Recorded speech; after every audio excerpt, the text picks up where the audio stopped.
bago ito na dapat nataglayin po ng bawat isa sa atin.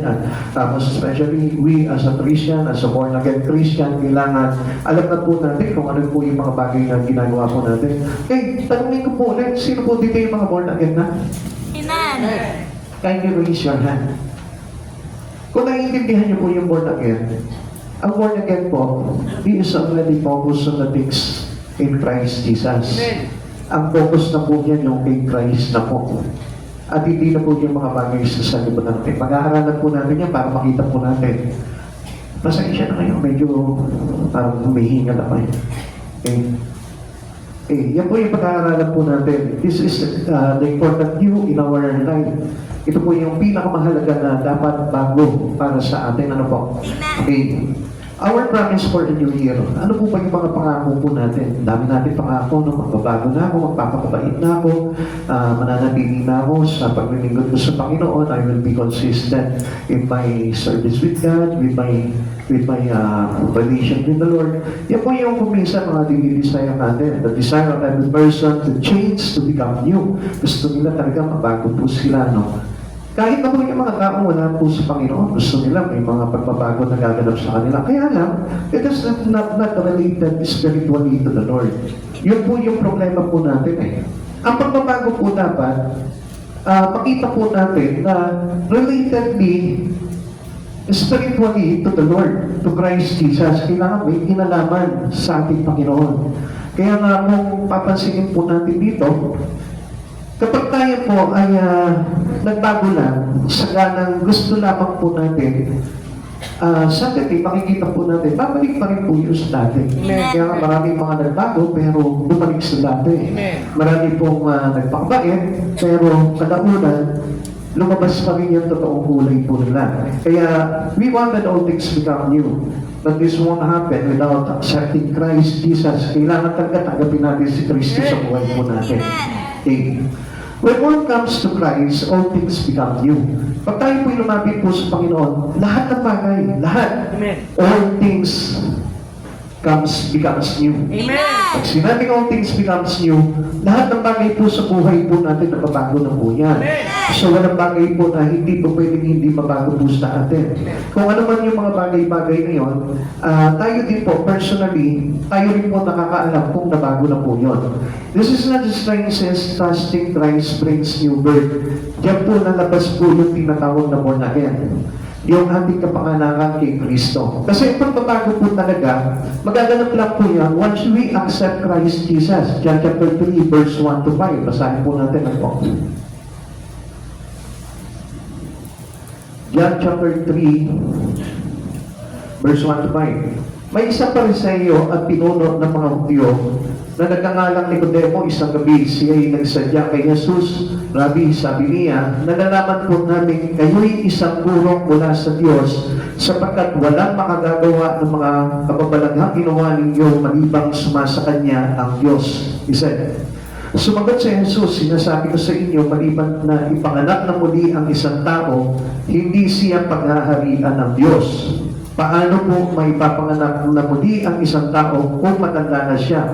Makakapasok pa ba siya sa sasakyan ng kanyang ina para maipanganak muli? Tanong ni Nicodemo. Sinasabi ko sa inyo, ani Jesus, maliban na ang tao'y ipanganak sa tubig at sa Espiritu, hindi siya paghaharian ng Diyos. Okay, bigyan ko lamang po kayo ng background po dito. Yung John chapter 3 verse 5, may kinalaman po ito sa John chapter 3 verse 16. Ang dali po natin sabihin yung John 3:16.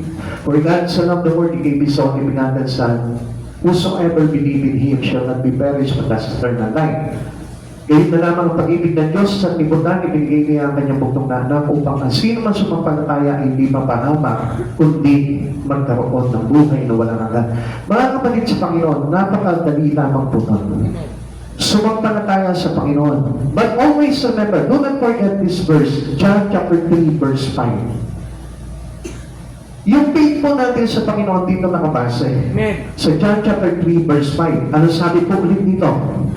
Sinasabi ko sa inyo, ani Jesus, maliban na ang tao'y ipanganak sa tubig at sa Espiritu, hindi siya paghaharian ng Diyos. How can we have life eternal without being birthed into Christ Jesus.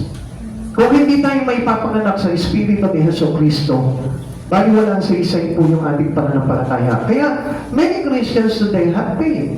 Lahat naman po tayo, meron po tayong pananampalataya kay Jesus At hindi nga lang po natin alam kung gaano po yung kalalim, yung ugnayan ng pananampalataya natin ito. Kaya nga, dapat na maintindihan po natin na ang isang tao must have reborn. Amen. Kailangan po talaga maipanganak po tayo. Or else, yung kapanganakan na po yun, ibig sabihin, it goes into a changes.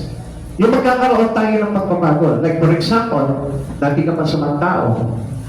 Ngayon, nung pinanganak ka kay Kristo, tinanggap mo si Yesu Kristo, nagbago ka na. Amen. Inayos mo na yung mga kasamaan mo. Amen. So, example, dati hindi consistent yung pag-church mo. Nung ipinanganak ka kay Jesus, naging consistent na ngayon yung pag-church mo. Hindi mo nangingibalan yun. Kahit na anong mangyari. Because the important things in here is the Spirit of Christ inside of you. Amen. Being born again, we have already the Spirit of Christ Jesus carrying by a person who received Christ. Halimbawa, tinanggap mo si Jesus sa buhay mo. We now carry the Spirit of Christ. Amen. Dala-dala na po natin yun. And then, tingnan niyo po ito The consistency was there already. Hindi ka na mawawala sa Panginoon yun. Alam niyo kung bakit? Because of the Spirit of Christ. Pinangalan nga doon Yung dating laziness, yung tamaran mo, pagdating sa mga bagay sa Panginoon, sa Espiritu, natatanggal na yun. Kasi pinalitan na yun ng Espiritu ni Kristo. In everything that we have, lahat po yung connect yun sa mga bagay kay Kristo. Amen. Kaya yung dating ayaw mo sa Panginoon, gusto mo na ngayon. Dahil born again ka na. Yung dating ayaw mo ng mga Bible study, ayaw mo nakikinig ng salita ng Diyos, gusto mo na yun kasi born again ka na. Naipanganak ka na sa bagong kapanganakan. At yung kapanganakan na yun, hindi yun yung katulad ng kapanganakan sa iyo ng nanay mo. Amen. Kaya nga sabi nga ni Nicodemo mo bakit kapag paano nga patang nanay, makakapasok pa ba siya sa tiyan ng kanyang nanay? So iniisip ni Nicodemo, replay nung kami niyang pagpapanak para maayos niya ulit. Parang humihingi siya ng replay, humihingi siya ng rewind, para maiayos niya yung mga dating mali niya. Pero hindi po pala ganun yun. Amen. Ang pagpapanganak po sa atin ng ating Panginoon is to receive truly the Spirit of Christ. Amen. Yung papasukin mo yung Espiritu ni Kristo sa buhay mo, para na sa ganon, yun yung magpamanifest sa iyo to change your life. Amen. Para mabago. Kaya nga alam niyo mga sa Panginoon, not every Christian inside the church are born again. Hindi lahat po yan. Kasi yung iba, kaya natin hindi masasabing born again kasi ayaw nilang tanggapin yung pagbabago. Ayaw nilang tanggapin yung kapanganakan na ino-offer sa kanila ng ating Panginoon. Kaya nga, we must having our birth into Christ Jesus. Kailangan tayo po yung maipanganak po tayo. Jesus told the religious Nicodemus that he needed to be born again. Ganon din po tayo. Ipinakita naman po sa atin ito si Nicodemo kasi ganito yung kalagayan po natin. Marami po sa atin, may mga pinag-aralan po tayo. We are all professional. Meron tayong sariling thinking, meron po tayong sariling pananaw. Katulad din po ni Nicodemo. Kaya hindi natin maintindihan kung ano yung hinihingi ng Lord through John 3:16 para tayo ay maligtas. Amen.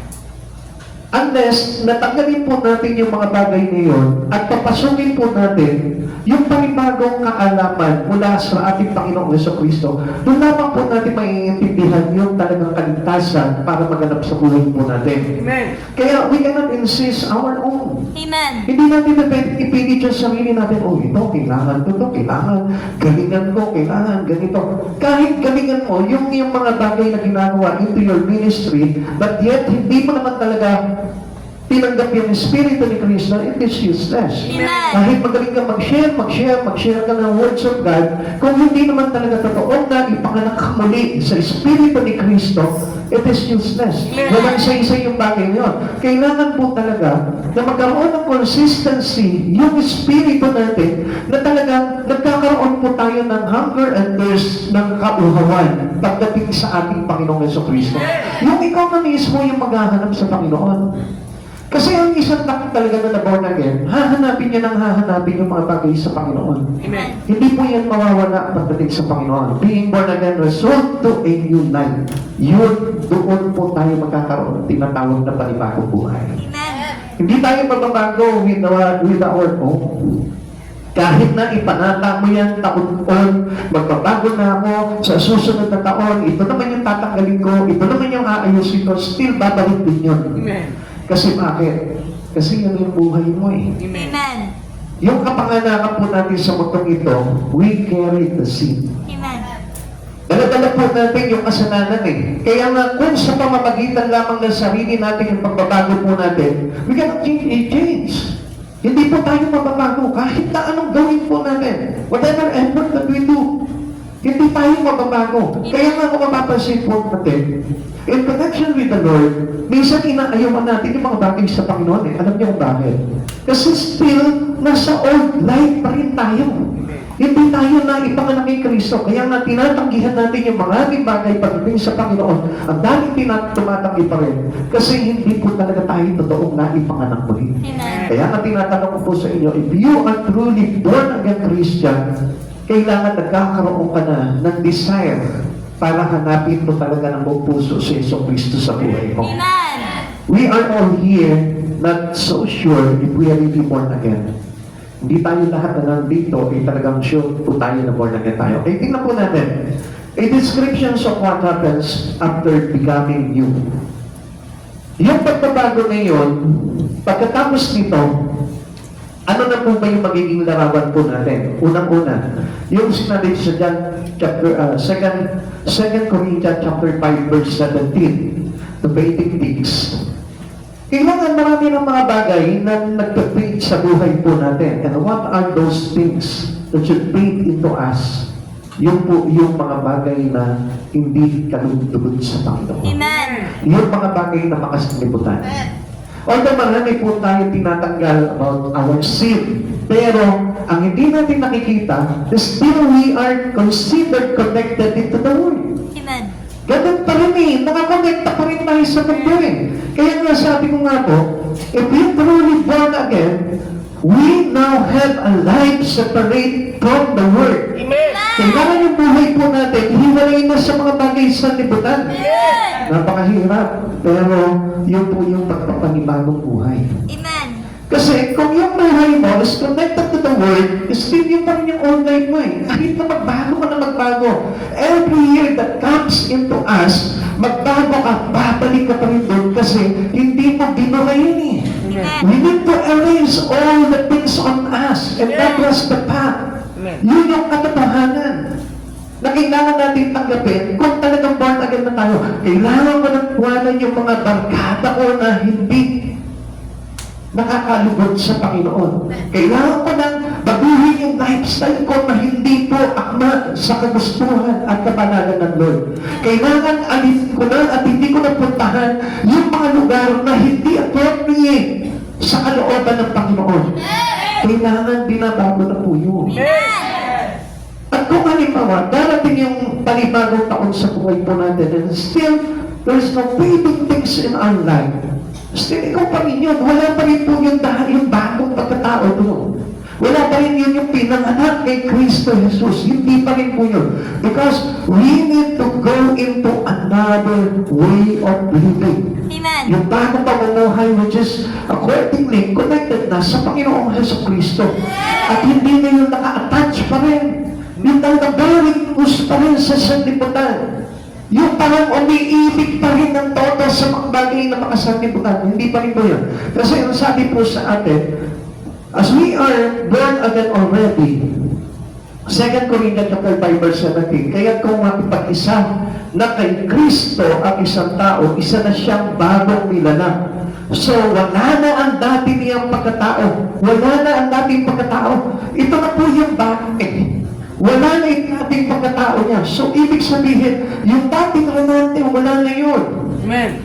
Ang makikita mo na Renante ngayon, yung bago na. Amen. Hindi na yung Renante masama ugali, hindi na yung Renante na panabuhay, hindi na yung Renante na mag-inipin ang ulo, hindi na kailangan mag-tweet na yung mga bagay na yun. Amen.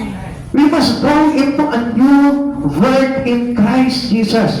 Kailangan pumasok tayo kay Kristo. Amen. Hindi lang si Kristo yung papasok sa atin. Kailangan tayo mismo, kailangan we get to go through Christ Jesus. Amen.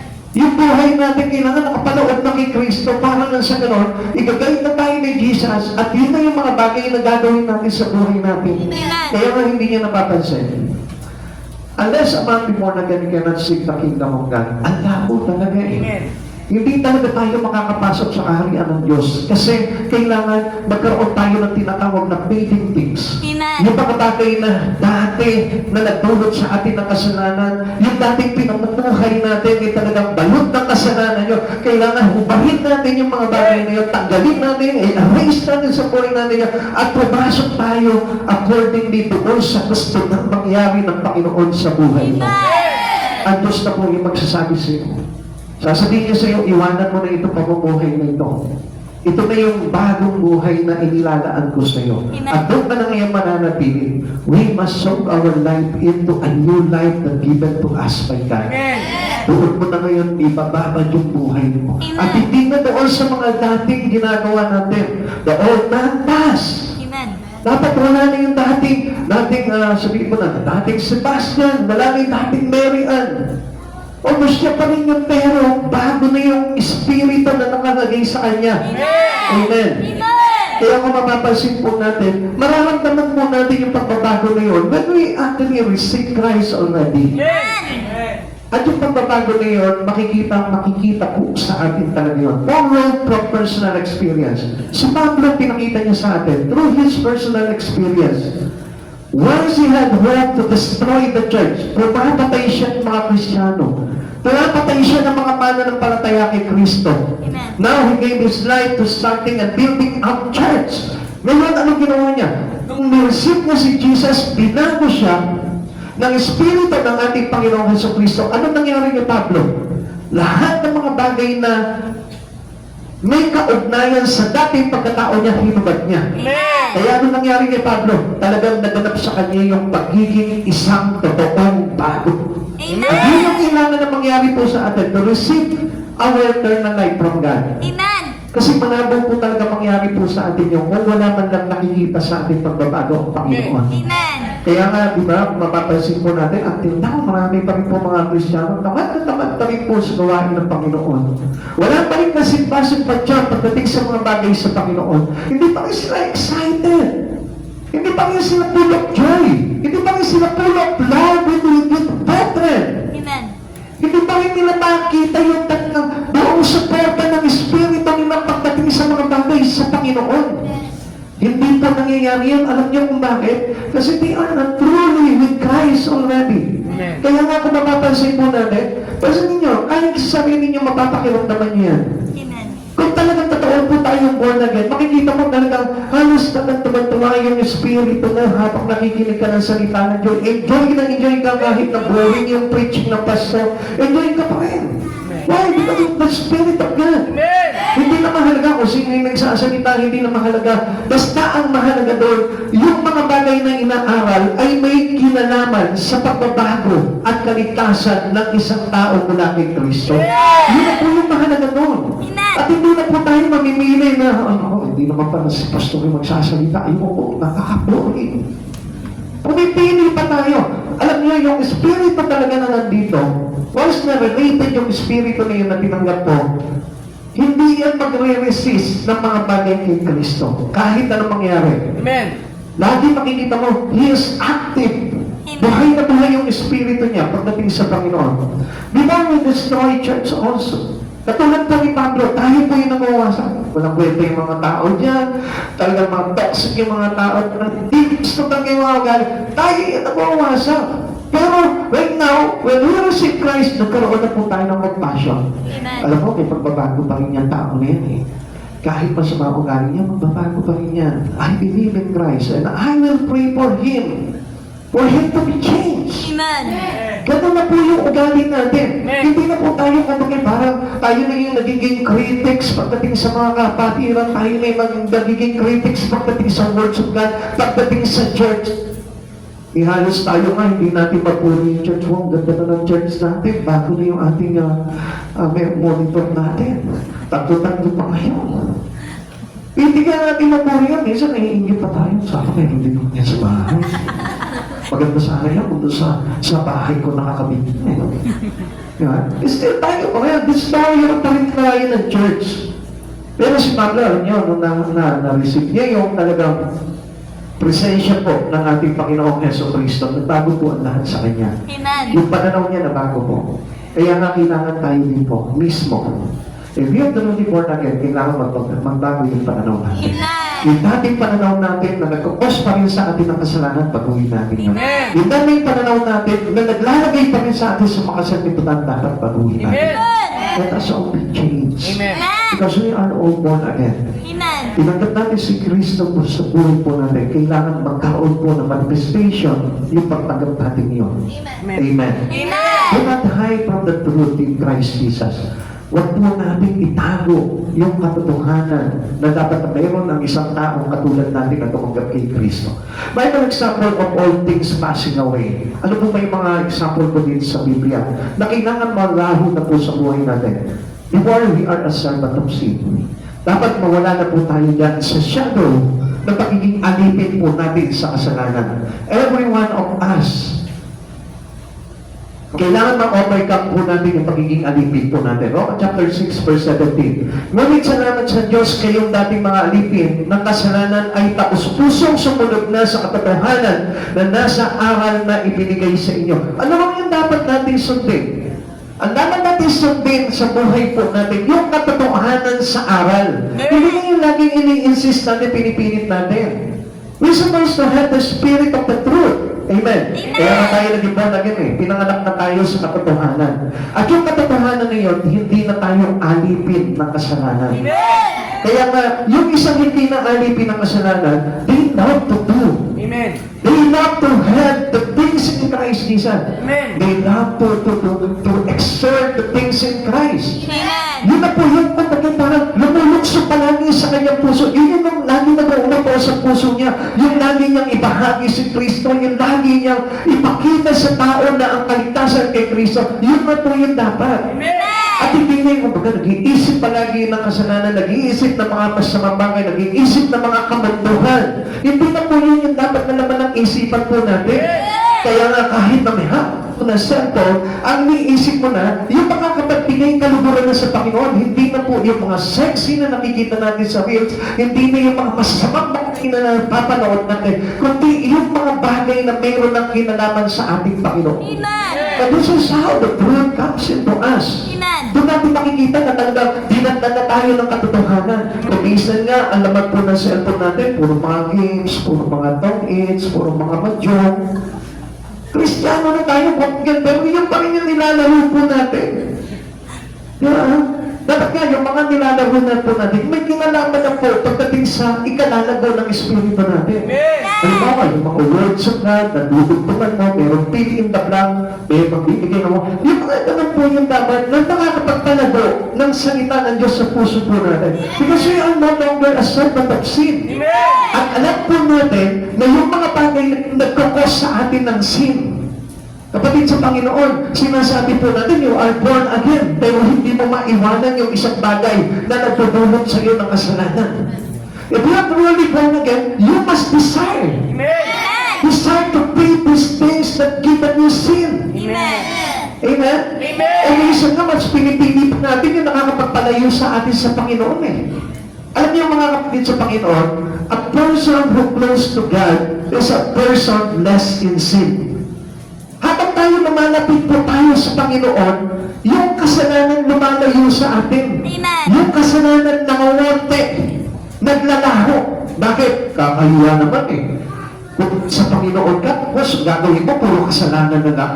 Nakakaya. Kaya ikaw mismo, pag-decide ka, ako, ayoko na to. Nakakaya sa Lord. Amen? Amen. Eh hindi, ang naman ng cellphone, puro mga porn. Ang naman ng mga cellphone, puro mga pelikula na kung ano-ano. Nalalason ng kanyang kaisipan, na magnanakaw ng kanyang atensyon pagdating sa Panginoong Hesus Kristo. Come on, people of God. Huwag nating ipanakaw sa kaaway yung mga bagay na kailangan na ginagawa na natin ngayon. Amen. As supposed to be, maraming mga kabataan, born again daw sila, pero still nag-ML pa rin sila.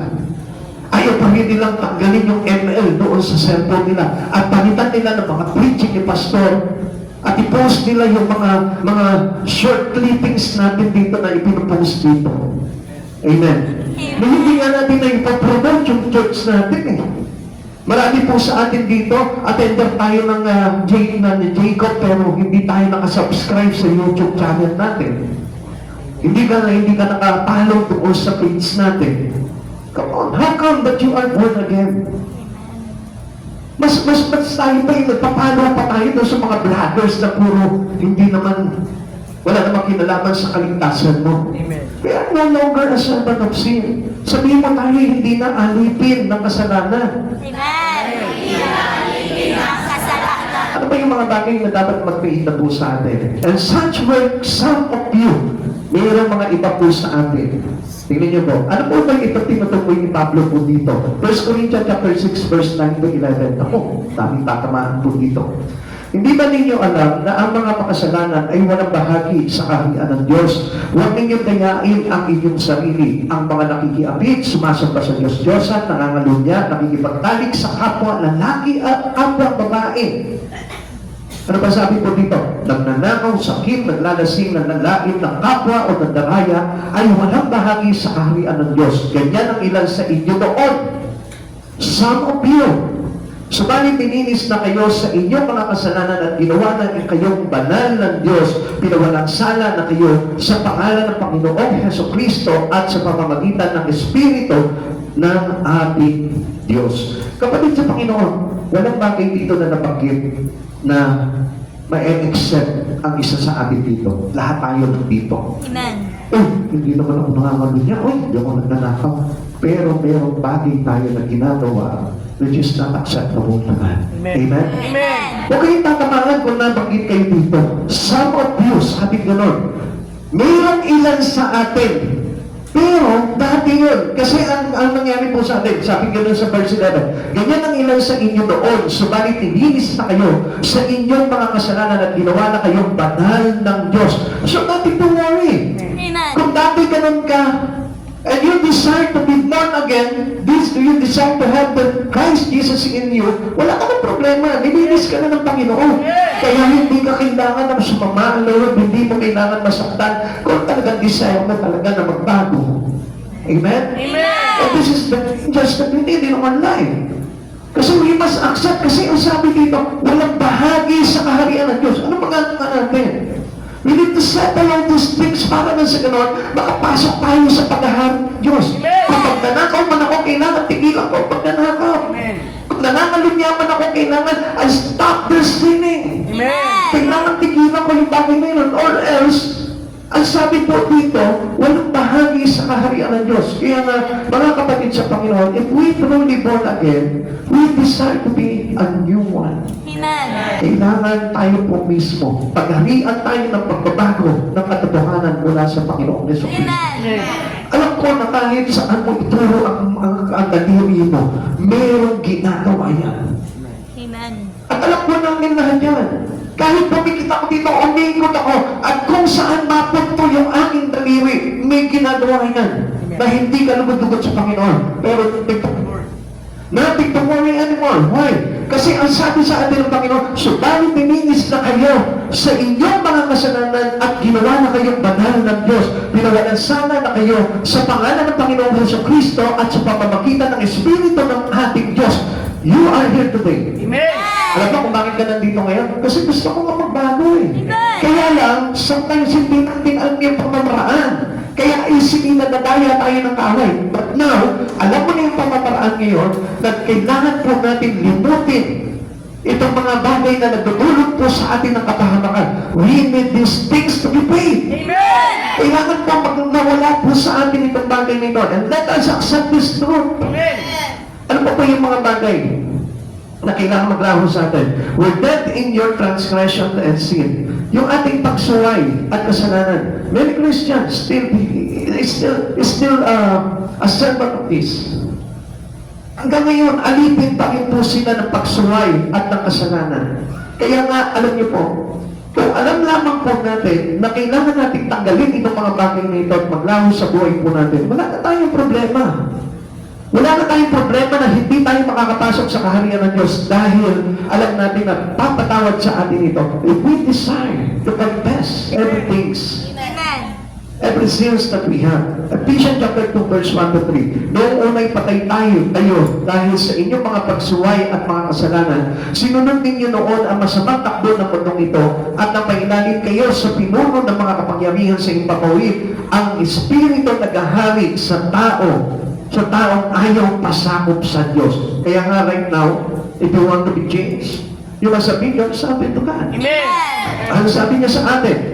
Submit yourself unto the Lord, resist the devil and the devil will flee. Amen. Hindi iiwanan ng kasalanan kung hindi mo ipapasakop sa Diyos yung buhay mo. Amen. Kaya nga tayo nananatili tayo sa Panginoon eh. Kaya nga ang ginagawa natin, lilingkod tayo sa Panginoon to be a part of His family. We commit those things in God.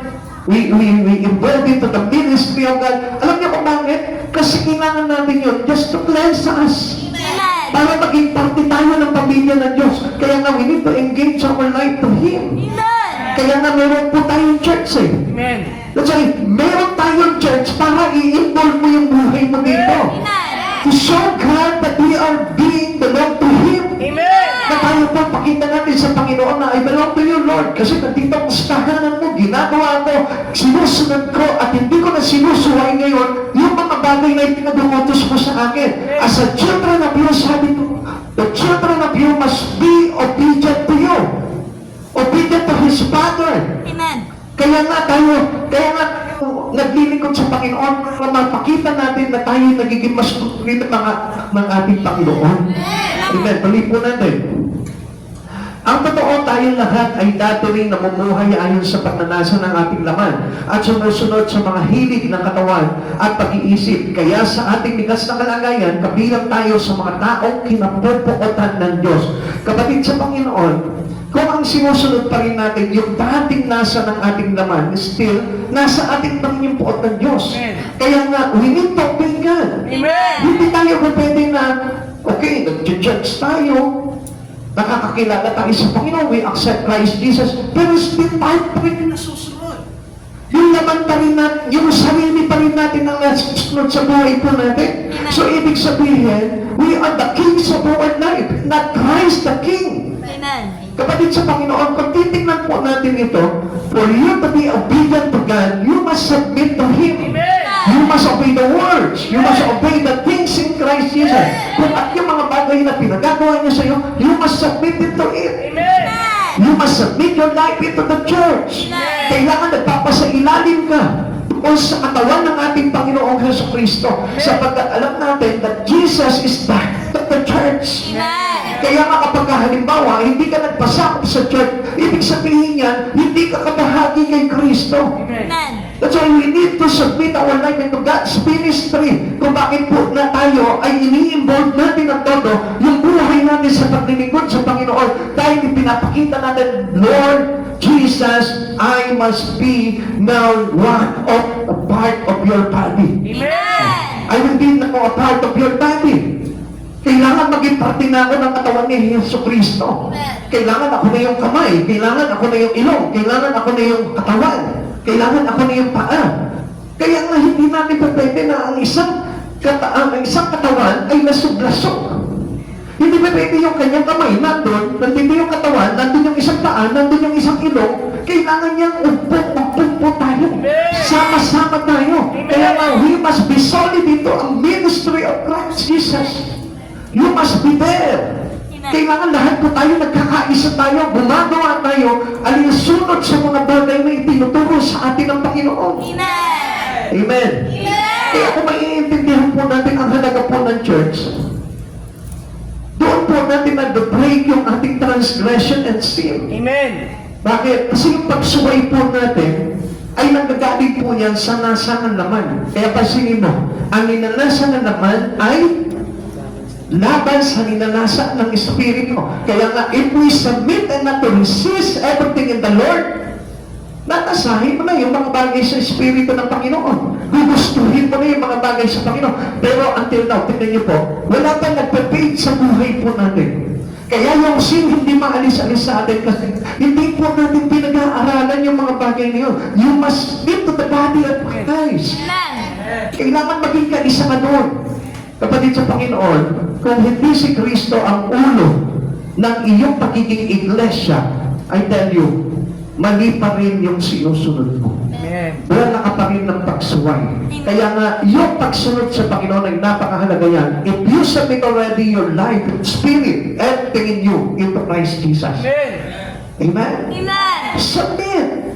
Pag sinabing submit, ang unang-unang dapat nakasubmit sa iyo, yung iyong spirit to Christ. Amen. No longer in your flesh, but you are now already in your spirit. Kasi itong flesh na ito, pag sinunod mo ito, susuway ito sa kalooban ng Panginoon. Amen. Pag ito yung inuna mo, pag naunang sinunod mo yung flesh, lalaban yan sa espiritu. Kaya nga marami tumatanggi sa mga bagay sa Panginoon, even though they receive already Christ Jesus in them. Alam niyo po kung ano nangyayari doon? Lumalabag lamang po sila at hindi nagiging totoo yung kanilang pagniningot sa Panginoon because they are submitting still on the flesh. Amen.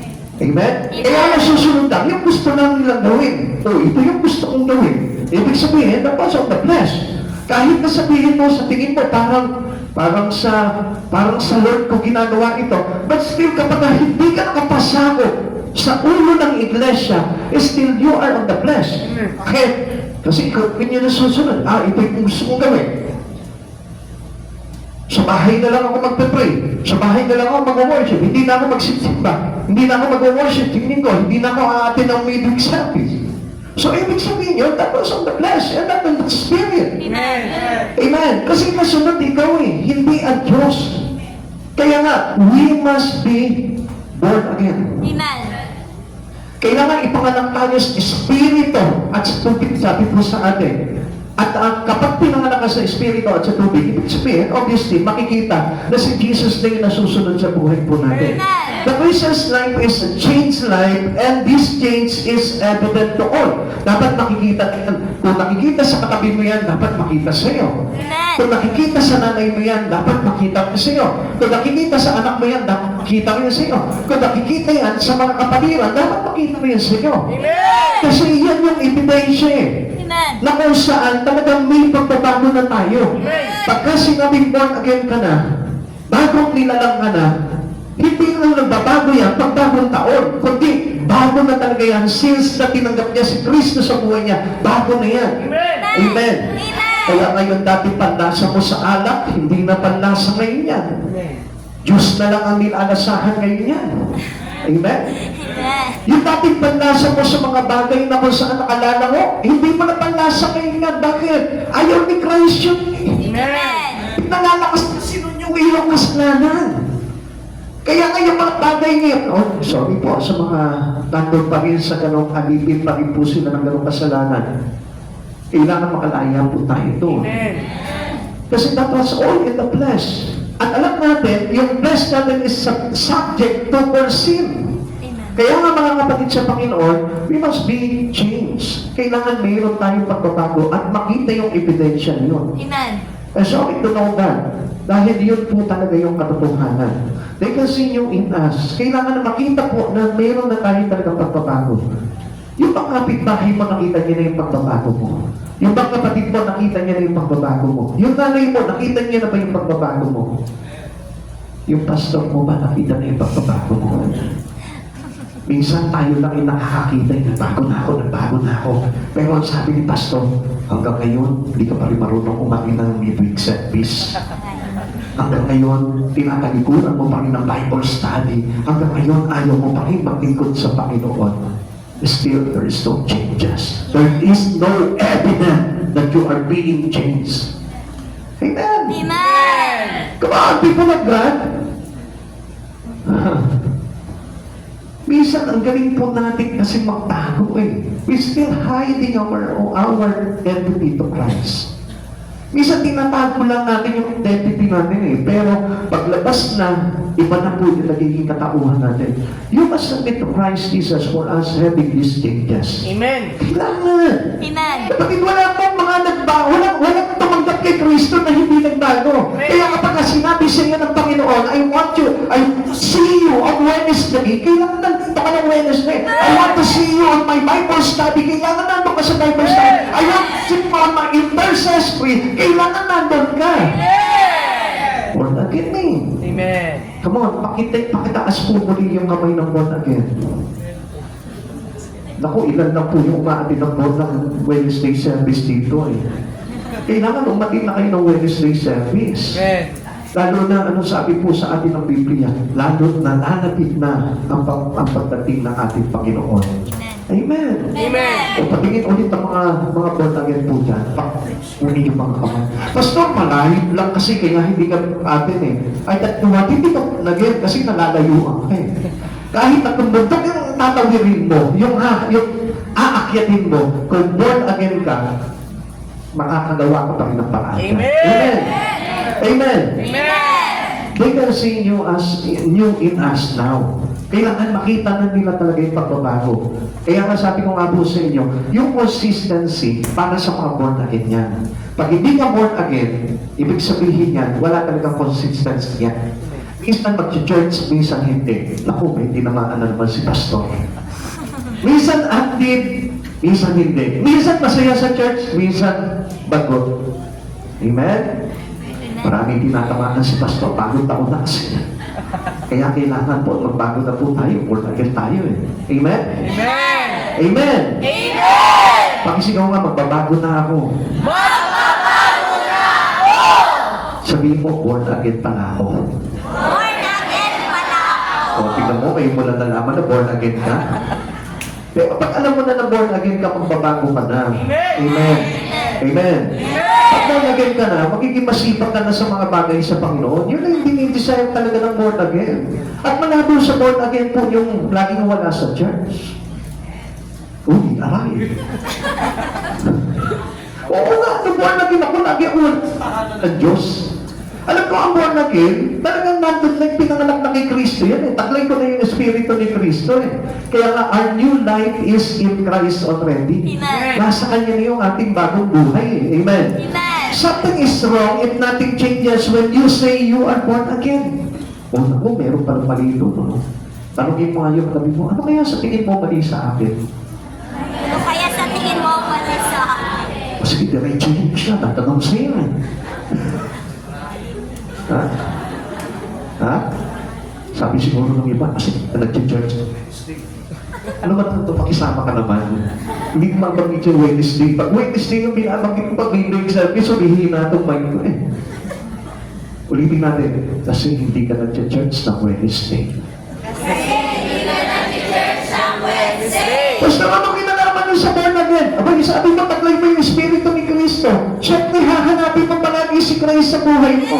Kahit na saan itaos yung gawain natin ka palagi. Kasi, when supportive ka into the body of Christ. Sabi nga, kung nasaan po ang Panginoon, nandun ang mga alagad. Amen. Hindi ba pwede na nandun ang Diyos, nandun si Kristo, wala tayo doon, nandun naman tayo sa kabila. Amen? Kung saan tayo pinatagpo at kung saan tayo tinawag ng Panginoon, dapat nandun po tayo. Amen. Kaya nga something is wrong if nothing changes when you say you are born again. Amen. Kapag walang pagbabago sa buhay po natin, kapag wala pa rin po yung kasipagan, wala pa rin po yung born again. Amen. Amen. Masipag na po ba tayo? Ayun. Dito nyo, halimbawa, siguro nasa 60 tayo dito. Imagine na, dalawa lang yung narinig ko na nag-amen. Pagdating sa kasipagan, ibig sabihin po doon, yung pagiging born again, yun ang nagpe-pray. Amen? Eh, hindi yun yung kailangan mag-pray. Ngayon, okay, tingnan po natin kung may nag-pray na po. Pero tingnan po natin, yung another larawan ng isa po talagang tumanggap sa Panginoon at nagbago. Okay, the blessings, yung mga bago na. Amen? Amen. Kailangan po tayo lahat ay bago na. Behold, all things are become new. Wala na yung dati pagkatao natin, should be new. Tayo ngayon ay bago na. Come on, tingin po kayo dito, mga kapatid sa Panginoon. We need to be new. Kailangan na kailangan po yan. Kung mayroong bagay na dapat na mabago, ikaw yun. Amen. Tayo yun. Amen. At dapat po na makita po natin sa Panginoon na nagbago na talaga tayo. Amen. Unang-una, ang dapat na makita po sa atin, yung kasipagan pagdating sa mga bagay sa Lord. Amen. Pag wala yung kasipagan pagdating sa mga bagay sa Panginoon, hindi ka bago. Luma ka pa rin. Kasi yung dating lumang pagkatao natin, tamad magsimba yan eh. Tamad magpasa ng Bible yan. Tamad mag-pray yan. Tamad yan na makipag-fellowship. Yun yung dating pagkatao natin. Pero kapag bago ka na, makikita mo nandun na yung kasipagan yan. Amen. It's very industrious pagdating po sa mga bagay sa Panginoon. Amen. And they love to have fellowship with fellow Christian. Tuwag-tuwa yan. Pag nakikita niya si sister, nag-uumabaw ang kagalakan sa puso niya. Amen? Amen. Oh, parang hindi naman. Tingnan mo nga yung katabi mo ngayon dyan. Oh, parang hindi eh. Parang nakita. Parang sana uwian na. Parang hindi ko na makita itong tao na to. Di ba? Hanggang ngayon meron pa rin tayong inis eh. Meron pa rin tayong galit sa puso natin. A description of what happened when we become new after. Ano po yun? Fading things and then ngayon yung bagong nilalang. Amen. Amen. Kailangan po, mga bagong nilalang na tayo pagdating sa Panginoon. The departure of all things does not signal a vacuum but a victory. Ibig sabihin yan, pag ikaw ay iwan na in Christ, ang ibig sabihin niyan, you set a victory in Christ Jesus. Amen. Nagtagumpay ka! Amen. Hindi po yung basta naglaho lang, bago na ako. Hindi mangyayari yung pagbabago na yung kung tayo po mismo, eh hindi po talagang nakitaan ng pagbabago kay Kristo. Hindi po basta nawawala yun. Amen. Kundi tayo po mismo, iniiwanan po natin yung nilalayuan natin, tinatalikuran natin ang kasalanan sa buhay po natin. Amen. Hindi ito pusang nawala, kundi napagtagumpayan because we have already the spirit of a victorious God. Amen. Meron po tayong spirito ni Kristo eh. Ang Espiritu ni Christ, Espiritu naman na nagumpay. Kaya nga, whatever things that we need to build in us, which is unacceptable to God, tayo po mismo pinagtatagumpayan natin yun. Halimbawa, sabihin po natin yung mga kasalanan. Kailangan niya mapagtagumpayanan po natin yan. Pero paano natin mapagtagumpayan yung bagay na yun kung tayo po mismo hindi natin ipinapasok yung buhay natin kay Kristo? Alam natin na mayroong isang bagay o isang Diyos na makapagtatanggap ng mga kasalanan na ito. And His name is Jesus Christ. So sa madaling salita, kung hindi mo ipapasok ang buhay mo kay Kristo, paano ka malilinis sa pagkakasala mo? Hindi mo malalampasan lahat ng mga kasalanan sa buhay mo kung hindi mo ipapasok ang buhay mo kay Kristo. Kung lalayo ka kay Yesu Kristo, lalapit sa iyo yung maraming kasalanan. Amen. Hindi yan kusang nawawala. Sapagkat ang kaaway, if you want to resist the enemy, it will stay. Amen. Mananatili sa iyo yan. Kailangan ipagtatuyan mo yan. Makulit nga yan eh. Kahit itaboy mo na yan, hindi pa rin aalis yan. Sipa-sipain mo yan, hindi aalis yan. Paano mo mapapaalis yan? Submit your life into Christ Jesus. Resist the devil and the devil will flee. Amen. Ipasakop ang buhay mo kay Kristo. Pinasakop mo yung buhay mo kay Kristo. Doon ka lang iiyak na ng Diablo. Doon ka lang makakapagtagumpay sa kasalanan mo. Amen. Pero kung hindi mo ilalapit at ipapasok ang buhay mo kay Hesus Kristo, kailanman hindi ka iiwanan ng kasalanan mo. Yung kasalanan mo, lagi yung makikipaglaro sa'yo. Bakit? Kaya nga sabi niya po sa atin Satan, sabi niya po dito, the world is Satan's playground. Amen. I don't want to play anymore in the world. Huwag ka na makipaglaro sa mundong ito. Kailangan ang makipaglaro ka na sa Panginoong Hesus Kristo. Meaning, you must submit your life into Christ Jesus. Kasi habang nakikipaglaro ka sa mundong ito, yung kasalanan makikipaglaro sa iyo. Amen. Amen. Kaya nga sabi ng Lord, mag-iba ka na, magbago ka ng isip. Kaya nga gusto ng Lord talaga, yung kailangan talaga matutunan po natin kung ano yung kalooban ng Diyos sa buhay po natin. Amen. Okay, basahin po natin yung sinabi sa Roma chapter 8, verse 1 to 11. Roma chapter 8, verse 1 to 11. Kaya nga hindi nahahatulang maparusahan ang mga nakipag-isa kay Kristo Jesus. Wala na ako sa ilalim ng batas ng kasalanan at kamatayan sapagkat pinalaya na ako ng batas ng Espiritu nagbibigay buhay, bunga ng pakikipag-isa kay Kristo Jesus. Ginawa ng Diyos ang hindi nagagawa ng kautusan dahil sa likas na kahinaan ng tao. Sinugo niya ang kanyang sariling anak sa anyong taong makasalanan upang maging handog para sa kasalanan. At sa anyong iyo'y inatulan niya ang kasalanan. Ginawa niya ang lahat ng ito upang ang hinihingi ng kautusan ay maisakatuparan sa atin na namumuhay ayon sa Espiritu at hindi ayon sa laman. Kanino lang mangyayari ang bagay niyo? Sa mga namumuhay sa Espiritu at hindi sa mga namumuhay sa laman. Sabi po ng verse 4 po yan. Sabi ng verse 5, sapagkat ang namumuhay ayon sa hilig ng laman ay nahuhumaling sa mga bagay ukol sa laman. Ngunit ang namumuhay sa patnubay ng Espiritu ay nagsisikap ukol sa mga bagay sa espiritual. Kaya nga kapag active yung iyong Espiritu sa mga bagay sa Panginoong Jesucristo, ibig sabihin, yun na yung pamumuhay natin na bago. Yun yung pamumuhay natin sa Espiritu at hindi na sa laman. Kaya nga kapag lagi ka na nagka-church, lagi ka na nagpe-pray, lagi ka na nagpe-fellowship, lagi ka na nagpe-prayer meeting, lagi ka nang humahayo, nag-aakay, nagsishare ng gospel, ibig sabihin niyang pamumuhay sa Espiritu yan. Bagong nilalang ka na. Amen. Amen. Amen. The first thing was in us already because of the Spirit of God. Hindi ka na nabubuhay sa laman. Pag yung pamumuhay sa laman, patuloy pa rin yan sa mga bagay na ginagawa pa sa liputan. Amen. Yun pa rin yung focus niya sa buhay niya. All in the things about the world. Yung pa rin po yung kanyang pamumuhay sa araw-araw. Hindi pumapasok ang prayer, hindi pumapasok ang Bible reading, ang Bible study, hindi pumapasok ang fellowship, hindi pumapasok ang intercessory. So, wala pa po yun sa pamumuhay sa Espiritu. Kaya hindi tayo matutubos sa ating mga kasalanan, hindi tayo mapapawalang saga at patuloy pa rin tayong hahatulan ng kaparusahan kung ganoon pa rin po yung ating pamumuhay at nasa laman pa rin po. Tuloy po natin, verse 6. Ang pagkahumaling sa mga bagay ukol sa laman ay magbubulit saan? Sa kamatayan. Ngunit ang pagsisikap sa mga bagay ukol sa Espiritu ay magbubunga ng buhay at kapayapaan. Sapagkat kalaban ng Diyos ang sino bang nahuhumaling, nahuhumaling sa mga bagay ukol sa laman. Ano ang kalaban ng Diyos? Hindi siya sumusunod sa utusan ng Diyos at hindi niya kayang sumunod. At ang mga nabubuhay ayon sa laman ay hindi maaaring kalugdan ng Diyos. Kaya nga huwag natin ipilit yung mga blessed things sa buhay po natin. Amen. Wala natin ipilit yung mga makasanlibutan bagay sa buhay natin kasi hindi tayo talaga kalulugdan ng Diyos. Amen. Sabi natin, ang Diyos ay mahabagin. Paano mahahabagan sa ang Diyos sa atin kung pinipilit pa rin po natin yung mga pamumuhay sa laman?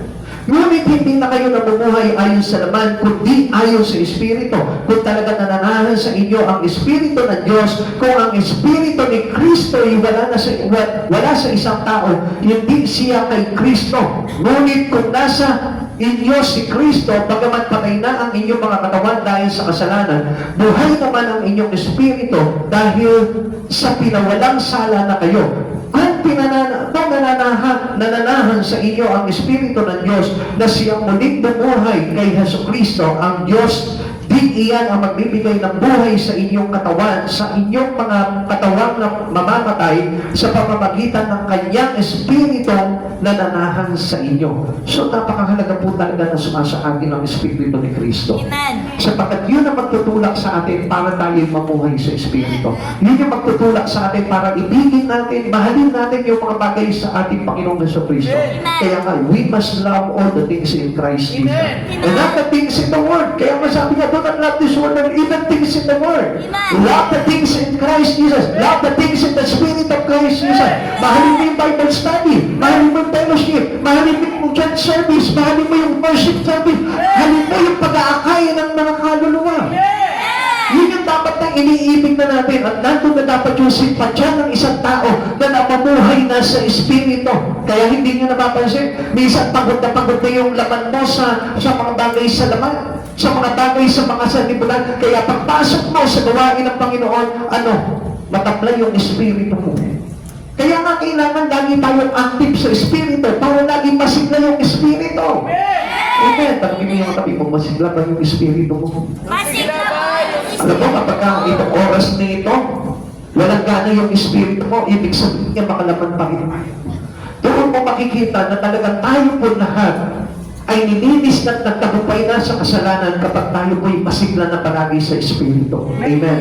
Yung hindi ka lang inaabot ng katamlayan, hindi ka lang inaabot ng inip, hindi ka lang inaabot ng inis pagdating sa mga bagay sa Panginoon. Dahil nga, yung Espiritu mo is very actively pagdating sa mga bagay sa Panginoon. Because you love all the things in Christ Jesus.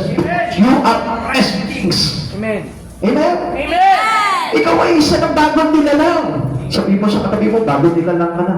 Bagong nilalang ka na. At hindi na dapat makita sa iyo yung dating pagkatao At hindi na dapat makita sa iyo ang dati na nabubuhay sa laman. Na nabubuhay sa laman. Ulitin mo, laman, laman, laman. Laman, laman, laman. Yan. Alam nyo, tayo po'y nabubulok sa pamamagitan ng kasalanan na nananaig sa ating mga laman. Kaya nga, anong ginawa ng Panginoong Jesucristo? Tayo ay inalis niya sa laman.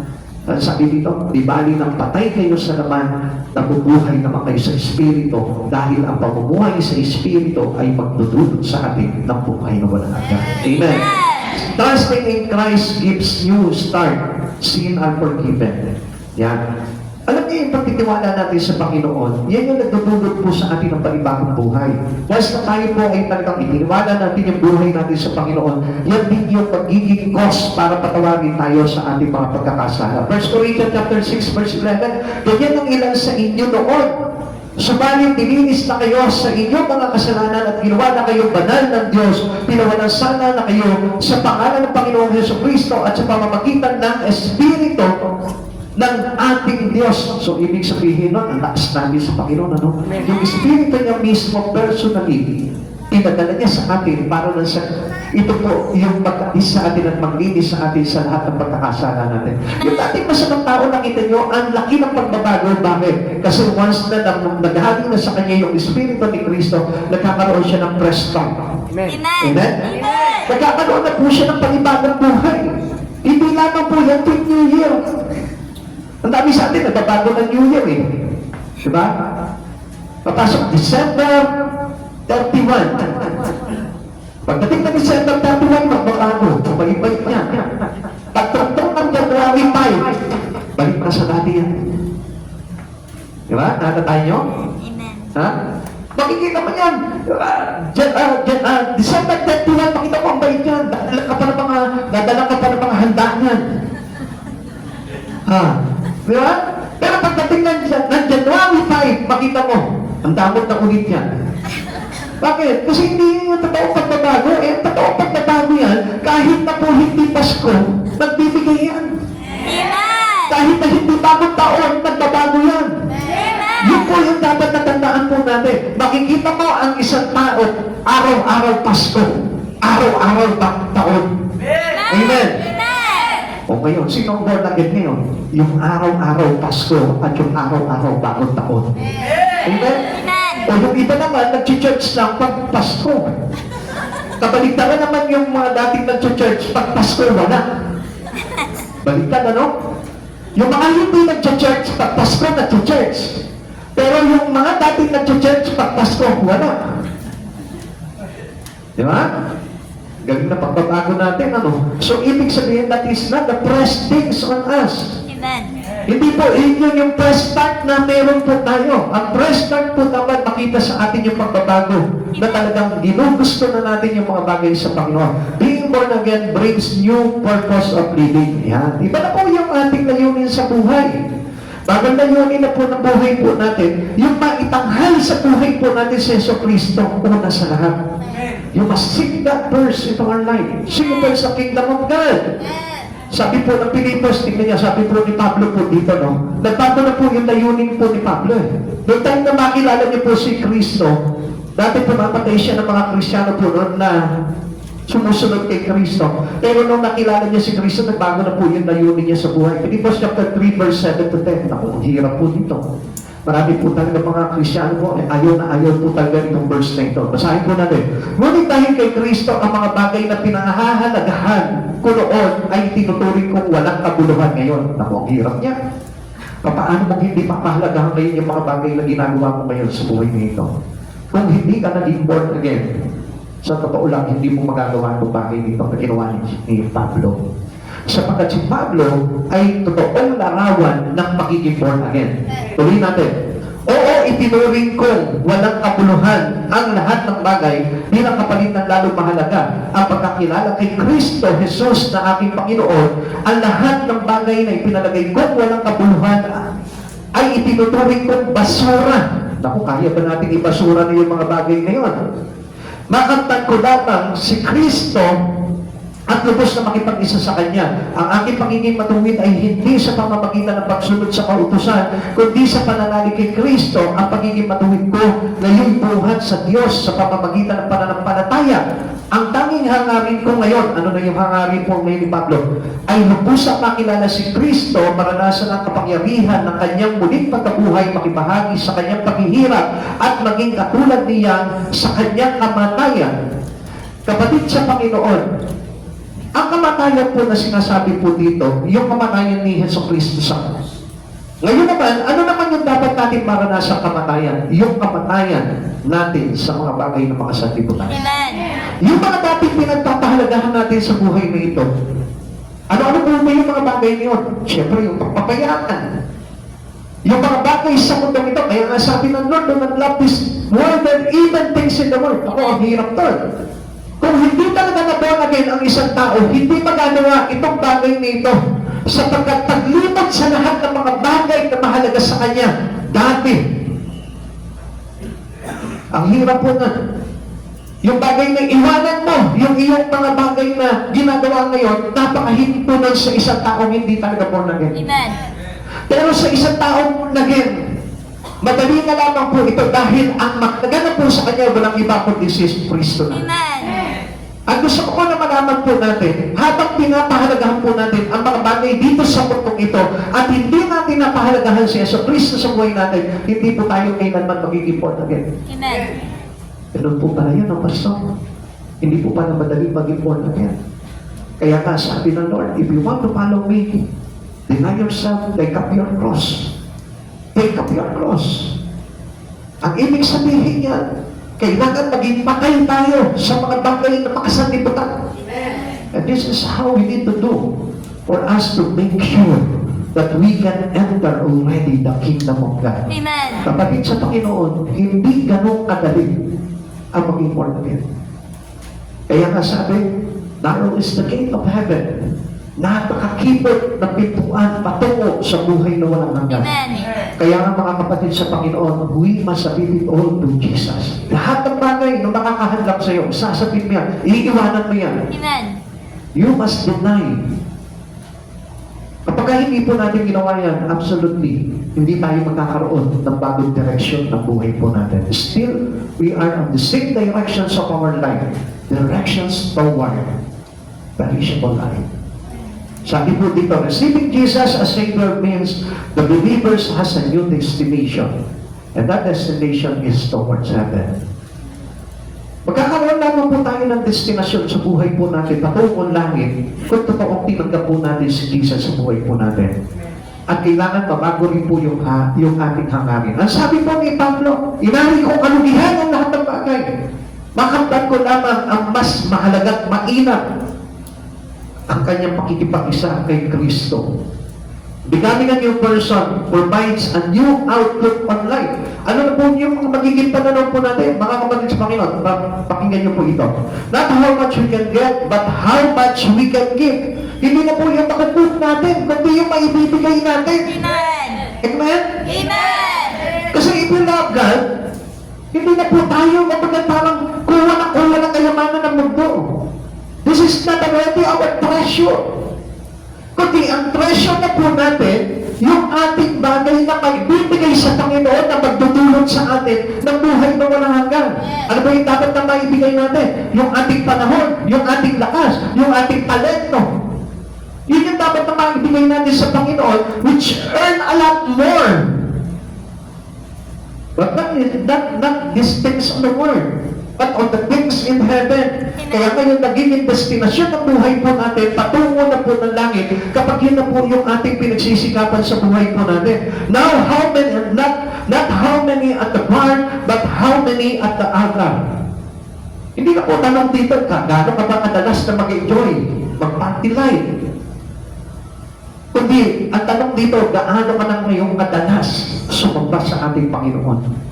Not how much prestige, but how much power in prayer. Hindi na po yung parang sikat ka palagi, tanyag ka palagi, pagtog ka palagi, kilala ka palagi. Kundi, dapat kilala ka sa langit that you are a powerful prayer. Amen. That you have a powerful prayer daily. Yung laging ikaw po yung laman palagi ng pandinig ng Panginoon na tumatawag palagi sa Kanya. Hallelujah, praise the Lord. Not a life based on lust, but a life based on love for the believers and the lost. Ngayon, kapatid sa Panginoon, being a born again, being bago sa Panginoon, kailangan tayo po mismo, mayroon na tayong pag-ibig sa mga mananampalataya at sa mga hindi pa kumikilala sa Panginoon. Amen. Come on, kung papansinin mo nga ngayon baka wala dito yung best friend mo Baka wala dito yung iyong minamahal na kaibigan. Tama po ba mga mali? Karamihan po sa atin, wala dito yung best friend natin. Yung best friend natin nandun, nagliliwaliw sa kamunduhan. Tama po ba mga kapatid sa Panginoon? Amen. Pero how many of us choose to have a friend which is close to Jesus? Ilan po sa atin dito nangarap na sana magkaroon ako ng best friend na malapit sa puso ng Panginoon. Walang isip na gano'n. Bakit? Kasi we much love the Word rather than the things of God. Minsan, pinipili pa natin yung mga makasalipat ng tao kaysa sa mga tao na nagmamahal sa Panginoon. Mas pinamahal pa po natin yung mga tao na gumagawa ng mga kasalanan kaysa sa mga tao po na umiibig para magligtas ng mga kasalanan. Kaya nga kapatid sa Panginoon, this is now our outlook in life. Ito na po dapat yung ating basihan. Kaya kung mapapansin po natin, gaano ka na ba ngayong kadalas sa piling ng Panginoon? Baka mas madalas pa rin yung iyong pakikisama sa mundo na ito. Karamihan po, marami po mga Kristiyano, mas madalas pa yung pakikisama nila kay Satanas kaysa kay Jesus. Come on. Yun po yung katotohanan. Parang medyo tumahimik na tayo nun, ano?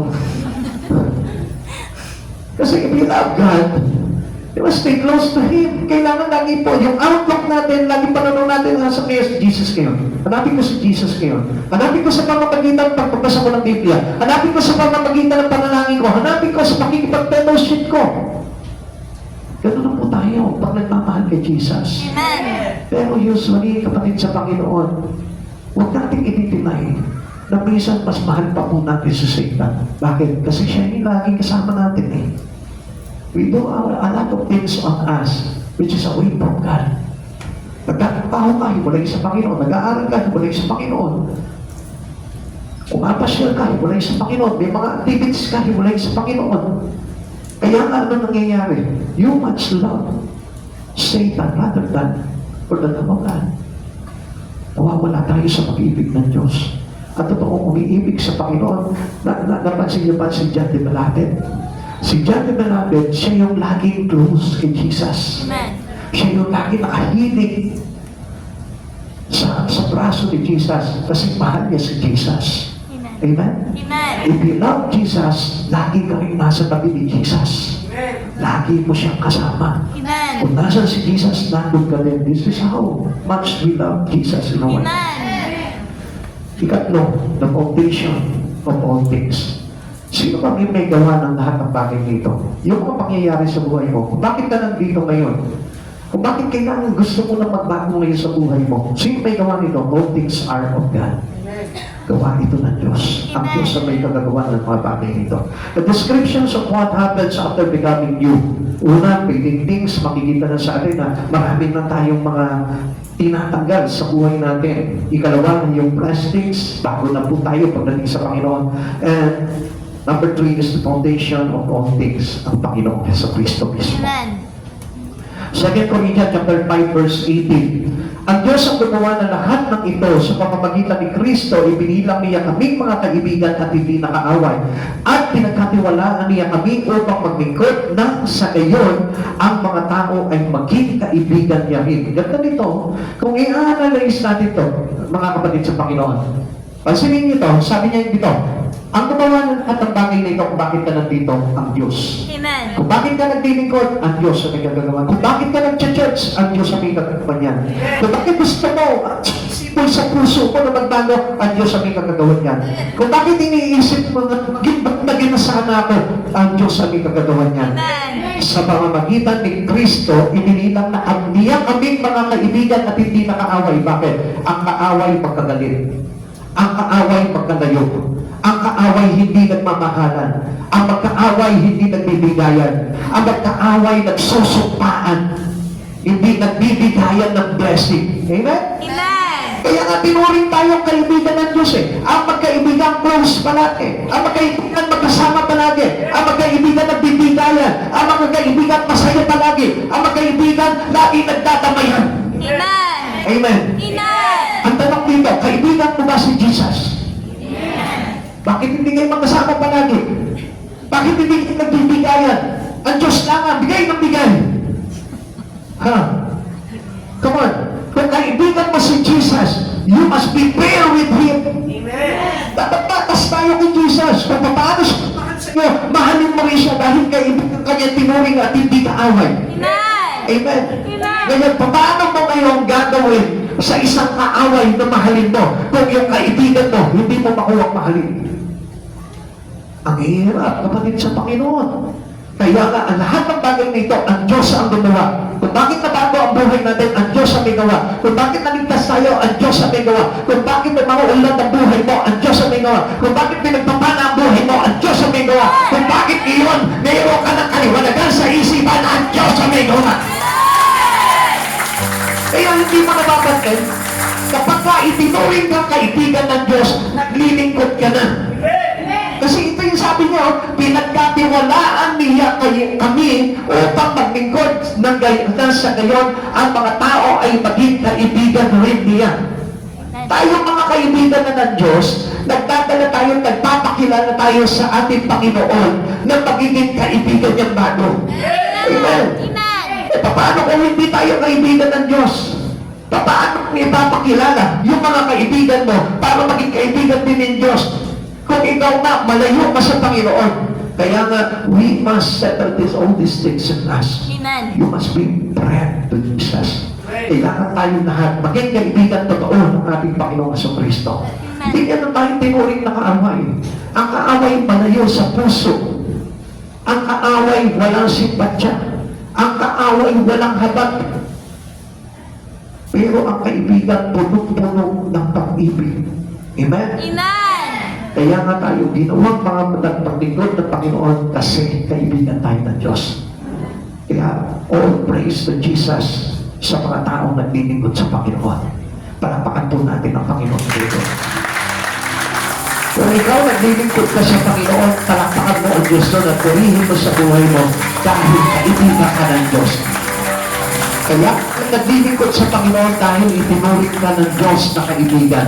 Kaya salamat sa Panginoon dahil mayroon akong kaibigan na talagang totoo at hindi peke ang Diyos na ating Panginoon tagapagligtas.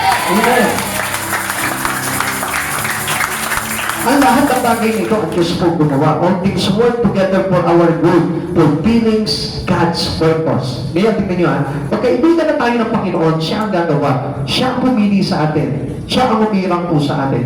At para ano? Para i-fulfill natin yung layunin ng ating Panginoon dito sa mundong ito. Amen. Bakit ang Diyos ang gumagawa ng lahat ng bagay nito?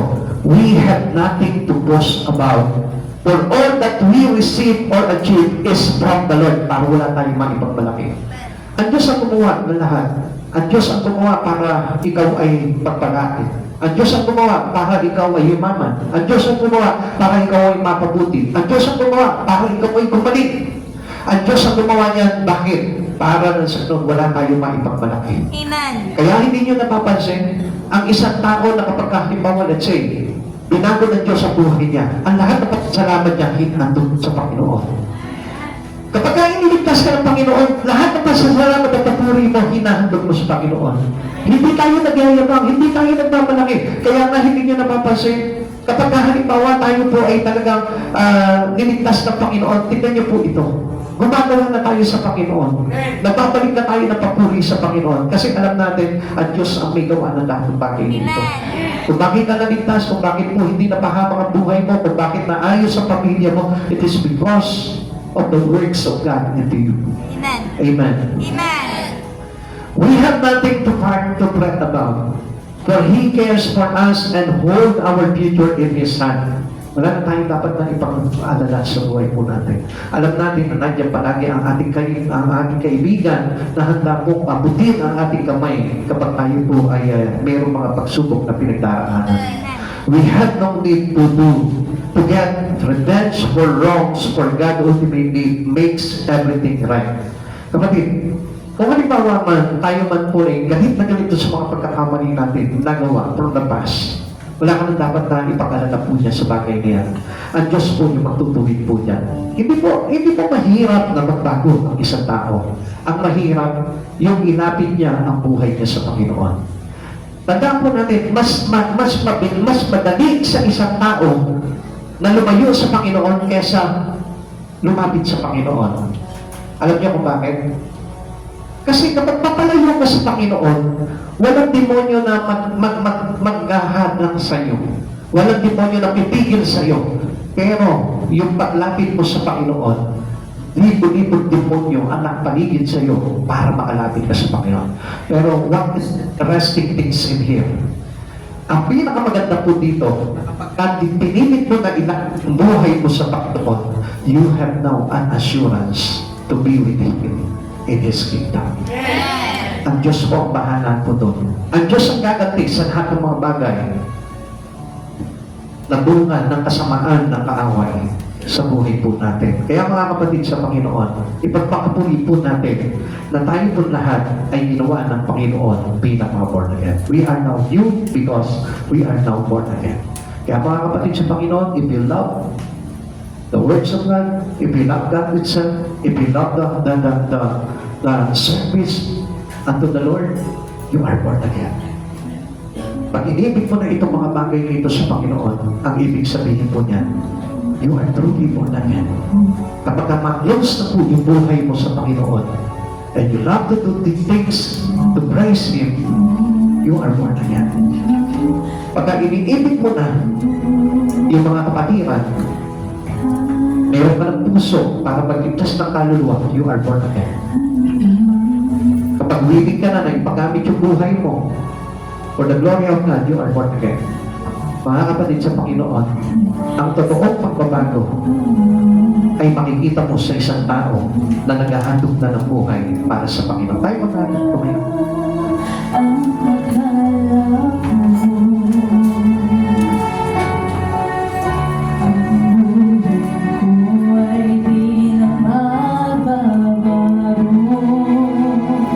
Nais ko na pakinggan niyo po yung awitin na ito. Ang hirap magbago sa sarili lamang po natin pamamaraan. Pero kung papansinin niyo, dahil sa kagagawa ng Diyos, kung bakit yung katulad po natin unti-unti na inaayos ng ating Panginoon. Alalahanin mo yung mga pangit na ginagawa mo ng araw. Pero nung time na nakilala mo ang Panginoon, unti-unti parang sinasagi na sa puso mo. Sumasagi na sa iyo yung pagbabago. Sumasagi na yung parang gusto mo na maging close ka palagi sa Panginoon.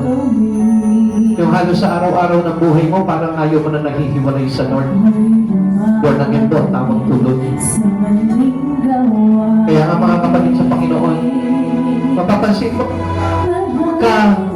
may mga bagay ka na nagagawa. Kapag mayroon ka mga bagay na nagagawa na nakakapagpalayo sa Panginoon, minsan nagkakaroon ka ng conviction. Naku Lord, baka lumalayo na ako sa iyo. Isipin mo mabuti mga kapatid sa Panginoon. Lahat tayo, marami tayong mga pagkakamali sa buhay. Pero pansinin mo, nung dumating ang Panginoong Jesucristo sa buhay mo, ang laki ng pagbabago na gawa nangyari sa iyo. Yung dati, madadapa ka na sana.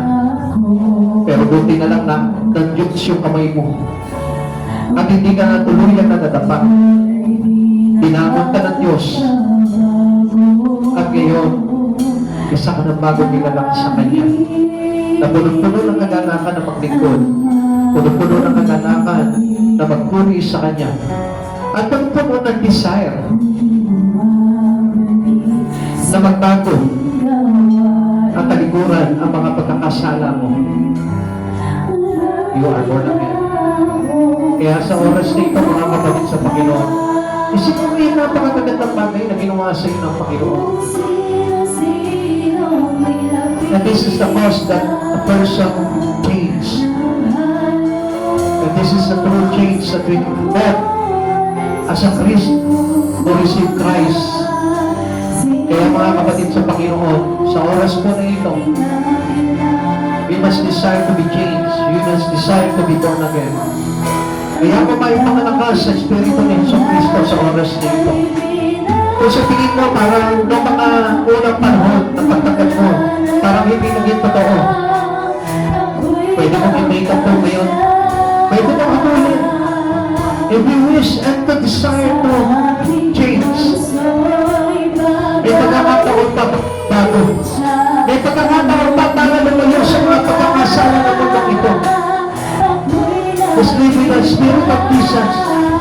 Kagabit mo, allow the Spirit of God to dwell in you. Come on. Sabihin mo sa Panginoon kung ano yung mga bagay na nais mo mabago sa buhay. And decide to have this